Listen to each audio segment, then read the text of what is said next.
What if I told you that America's car market, a pillar of its middle-class economy, is now teetering on the edge of collapse, not because people don't want to buy cars, but because they simply cannot afford them anymore?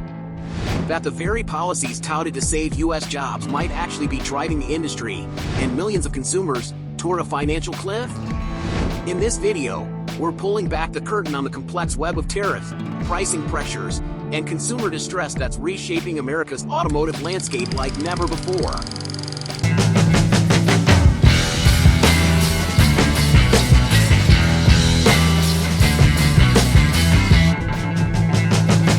Spring 2025 started off like any other. Showrooms across the U.S. were filled with the familiar hustle and bustle of new car buyers. But beneath this everyday scene was an undercurrent of urgency and uncertainty. News of the newly imposed tariffs on imported vehicles, a sweeping 25% tax on cars and components coming into the U.S., spread like wildfire. Consumers didn't want to be caught off guard.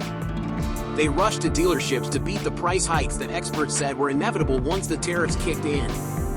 What started as a cautious uptick in sales suddenly turned into a full-blown buying frenzy. Buyers worried that if they didn't act fast, the cars they wanted would cost them thousands of dollars more.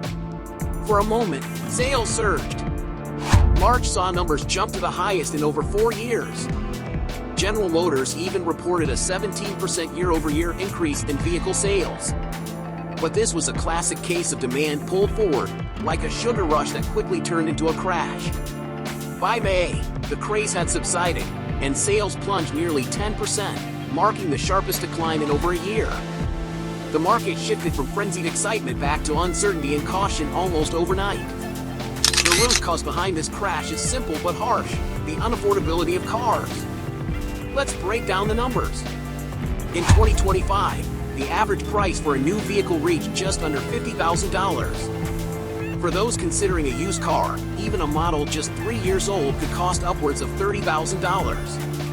For comparison, a decade earlier, the average new car was around $30,000, meaning prices have jumped approximately 66% in a decade, outpacing wage growth for most Americans.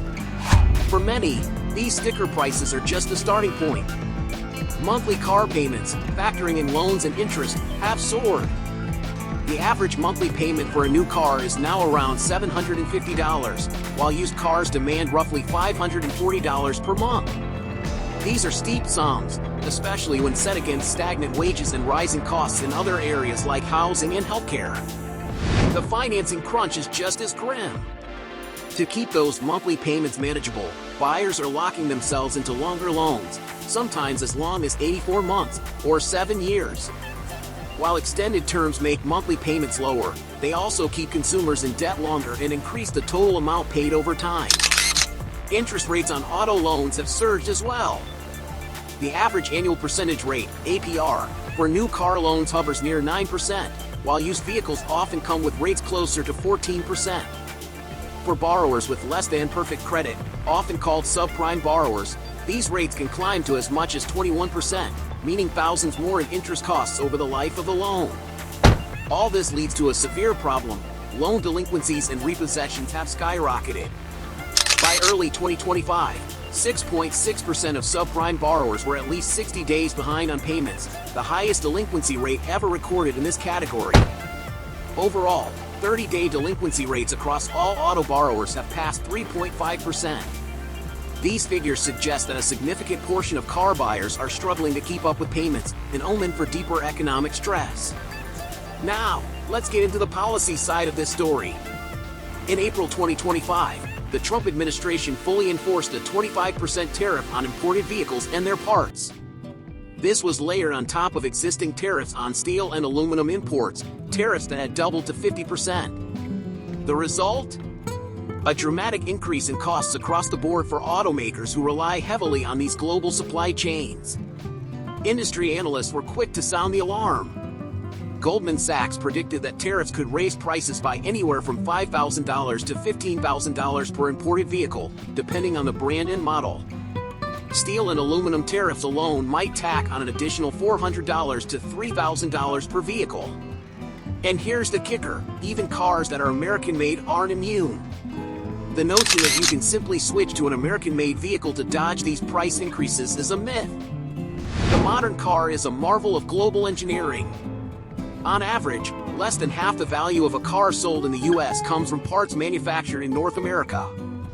Many components, from electronics to transmissions, are sourced globally. Take the Ford F-150, often located as the most patriotic vehicle on the road.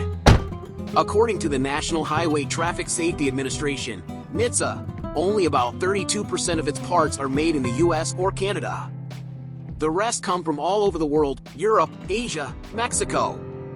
Even Tesla, which manufactures most of its cars in the US, isn't immune.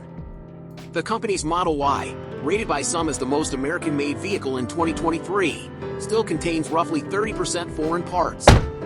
Battery cells, a key component for electric vehicles, mostly originate from China and South Korea. Because so many parts come from abroad, tariffs hit everyone, not just foreign car companies, but American automakers as well.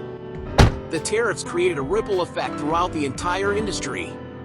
Companies like Ford and General Motors reacted by revising their earnings projections, halting stock buyback programs, and cautioning investors about the hit to profits.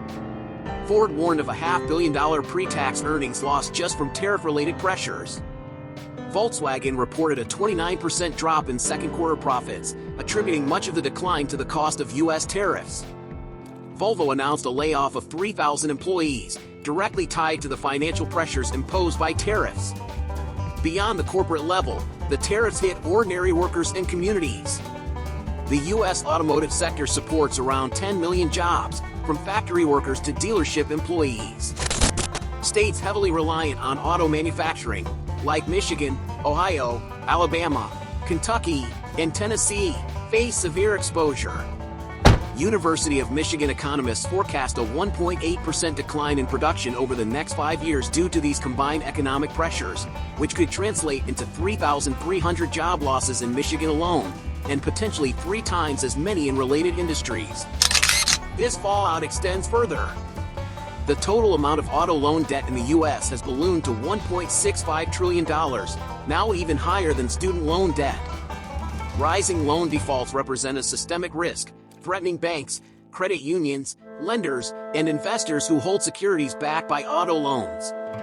With the auto market weakening, lenders may tighten credit standards, making it harder for consumers to secure loans, not just for cars, but for durable goods like appliances, or even for small business financing. Supporters of tariffs often claim these measures will revive American manufacturing jobs by protecting domestic industries from unfair foreign competition. But history tells a different story. Steel tariffs imposed early in the Trump administration reportedly resulted in the loss of 75,000 manufacturing jobs, more than double the number of jobs actually saved or created within the steel industry itself. Rather than boosting production, tariffs increase costs unpredictably. This creates a tense environment for automakers who must balance affording raw materials with maintaining competitive pricing. Instead of a boom in US-made vehicles, production is flat or declining. Ford and GM are scaling back electric vehicle investments, citing the deteriorating demand and rising costs. Other automakers are delaying or reconsidering EV plans, the very sector many hope tariffs might help revive. Consumers pay the price through higher vehicle costs and less access to affordable financing. Workers across the supply chain and dealerships face job cuts as companies tighten their belts. The collapse unfolding in the car market is more than just an industry issue. It's a warning about the broader economy and middle-class financial health. When consumers become too financially stretched to buy durable goods like cars, it foreshadows wider economic distress. Auto loan defaults don't just hurt borrowers. When they rise to critical levels, they threaten the stability of entire financial systems. This fragility signals risks that could ripple into housing markets, consumer spending, and lending for small businesses. Tariffs intended as temporary protections often have lasting, adverse consequences on economic growth and job security. The myth of a 100% American-made car is just that, a myth born from the complexity of global supply chains, not from nationalism or protectionism. It's urgent to recognize that no industry operates in isolation today, and that complex problems require nuanced solutions, not quick fixes that could backfire. America's auto market is a case study in the challenges of modern globalization, consumer finance, and political economics. What we learn here applies far beyond cars. Global supply chains make the idea of closing borders impractical in many sectors. Tariffs, while politically appealing, often result in higher consumer costs, job losses, and investment pullbacks. A healthy middle class with access to affordable credit and goods is the backbone of a thriving economy. The car market's unraveling is a sobering story of what can happen when policies and market realities collide, offering a cautionary tale for industries, policymakers, and consumers alike. If you want to dive deeper into how economic forces are reshaping American life, check out our next video, Why 60% of Americans Can't Afford a Minimum Quality of Life, another story that looks behind the scenes of the economy. Don't forget to like, subscribe, and share to stay connected with more stories from behind brand success, where we uncover the rise, fall, and lessons from America's biggest brands and industries. If you'd like, I can also help with adding suggested visuals, timestamps, or takeaways to make the video even more engaging. Just let me know!